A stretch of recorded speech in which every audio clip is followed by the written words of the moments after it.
effectivement, c'est la langue que parle l'Éternel.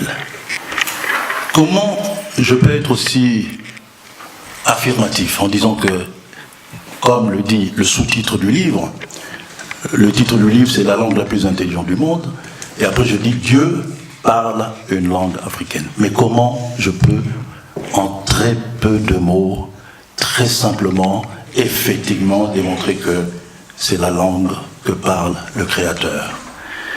Nous revenons au chiffre 7. Nsambwadi. Et dans l'introduction, je dis qu'il faut que cette langue, qui est la langue originelle, ait eu une influence sur les langues les plus importantes de l'humanité, notamment la langue latine. Et il y a un florilège de mots où on voit par exemple que samedi en français, au Moyen-Âge, se disait sambedi. Comme le M est une labiale en linguistique, le B est une labiale aussi, une labiale a cédé la place à l'autre, le B a disparu et il n'y a que le M qui est resté et qui nous a donné samedi. Mais en fait c'est sambedi, directement lié à Nsambwadi. Vous avez sabado. Sabado en portugais, sabado en espagnol, sabati en latin, ça, vous pouvez faire la liste et vous verrez que tout remonte vers le Kikongo. Mais maintenant, il y a eu un pacte au départ, une sorte de serment, avant celui avec Abraham. Quand Dieu a créé l'homme, l'être humain, parce que quand on dit aussi Dieu a créé l'homme, en français c'est très réducteur, parce qu'il y a l'homme et la femme. Et nous ne disons pas Yakala, on dit Muntu. Et dans Muntu, il y a aussi bien l'élément mâle que l'élément femelle. Toujours est-il que quand Dieu a créé l'être humain, il y a eu un pacte. Dieu a dit, je vais te bénir, sous réserve que tu m'adores, que tu me pries. Ok? C'est logique, normal. Dieu dit, tu m'adores et je te bénis. On met ça en Kikongo. Comment on dit je prie en Kikongo?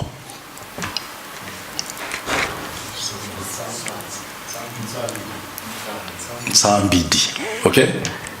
Nsambidi. Je prie. Ça, c'est l'homme qui parle.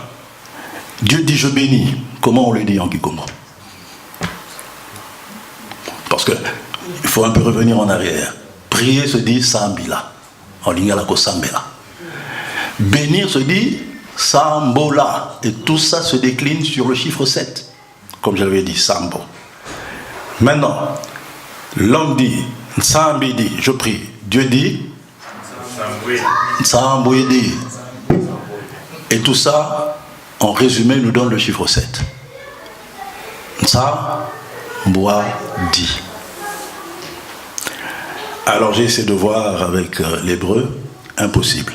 Impossible. Il y a beaucoup d'ailleurs de contre-exemples que je peux donner avec l'hébreu, ne serait-ce que j'ai été confronté même à des amis qui sont des rabbins juifs très renommés à Paris et qui ont été incapables de me donner la réponse.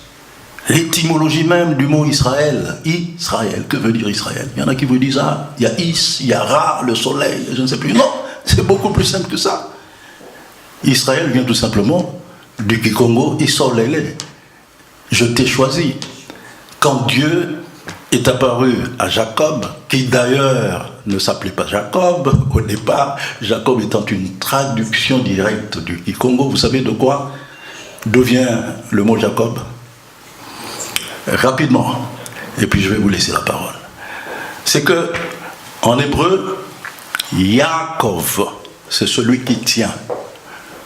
Pourquoi? Parce que l'histoire de jumeaux dans la Bible, je crois qu'il n'y en a qu'une seule, et c'est l'histoire de la naissance de Jacob et Ésaü. Et les deux, déjà dans le ventre de leur maman, se disputaient. Qui va être le premier? C'est pas d'aujourd'hui, hein. Qui va être le premier?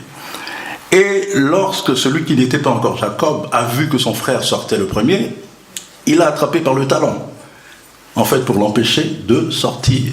Raison pour laquelle, quand ils sont sortis ainsi, on appelait celui qui tenait le talon de son frère celui qui tient. Yaakov, en hébreu.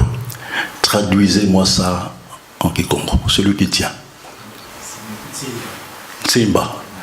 N'est-ce pas que dans la traduction Congo, les jumeaux s'appellent Nsimba et Nzuzi.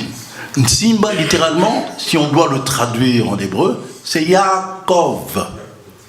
Nsimba et Nzuzi. Mais maintenant, pour arriver à Israël, qu'est-ce qui s'est passé? Ce fameux Nsimba a dû lutter avec l'ange. Vous m'arrêtez si je me trompe. C'est bien ça. Comment on dit ange en kikongo? Mbasi. Alors vous voyez, Nsimba, celui qui tient, est juste une métathèse, ou plutôt Mbasi est une métathèse. Enfin, c'est comme vous voulez, vous le prenez dans un sens ou dans l'autre. Toujours est-il que ange est contenu dans le mot je tiens. Nsimba, Mbasi. Et c'est à partir de là que l'Éternel a déterminé je t'ai choisi, Isolélé. C'est un peu comme quand les Portugais sont arrivés chez nous, ils ont demandé comment vous appelez le fleuve? Nzadi. Ils n'ont pas pu prononcer Nzadi, ils ont dit Zahir. L'ange a dit Isolélé, et dans les traditions, quand la Bible a été traduite de la langue qu'on parle aujourd'hui, le kikongo, vers l'hébreu, l'araméen, je ne sais plus quoi, Isolélé est devenu Israël. Et voilà. Donc, je crois que j'ai largement dépassé le temps que je m'étais fixé, ça dit 30 minutes, mais il y a beaucoup à dire. Rapidement, quand on dit Mossi, nous proclamons Nsemi, nous proclamons Sema, la parole.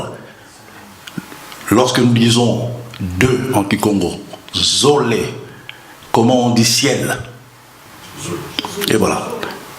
Équation. Ça s'écrit de la même manière. Zolé c'est ZL et Zulu c'est ZL, pour dire que c'est le deuxième jour que le ciel a été créé. Troisième jour, qu'est-ce qui a été créé? La terre. Quand on revient aux prémices même de la langue originelle, il n'y a même pas d'hésitation, parce que 3 se dit Tatu. Et la terre, Toto. T est égal à T. Et la terre étant venue à existence, Dieu, le même jour, le même troisième jour, a prononcé en 4e logos, Dieu dit, et a créé la verdure, la végétation. Et comment on dit herbe, végétation en kikongo? Titi. Vous voyez l'équivalence? Vous avez Tatu, le 3, Toto, la terre, Titi, la végétation, T. Ça, il n'y a que la langue originelle qui puisse arriver à faire ce genre d'équation. Je passe sur le 4, parce qu'il y a énormément de choses à dire sur le 4. Toujours est-il que le mot même Judas, Ngiadi, vient du chiffre 4, qui est le chiffre de la domination, raison pour laquelle le Messie ne pouvait venir que de la 4e tribu d'Israël. Donc voilà, je m'arrête là et je vous passe la parole.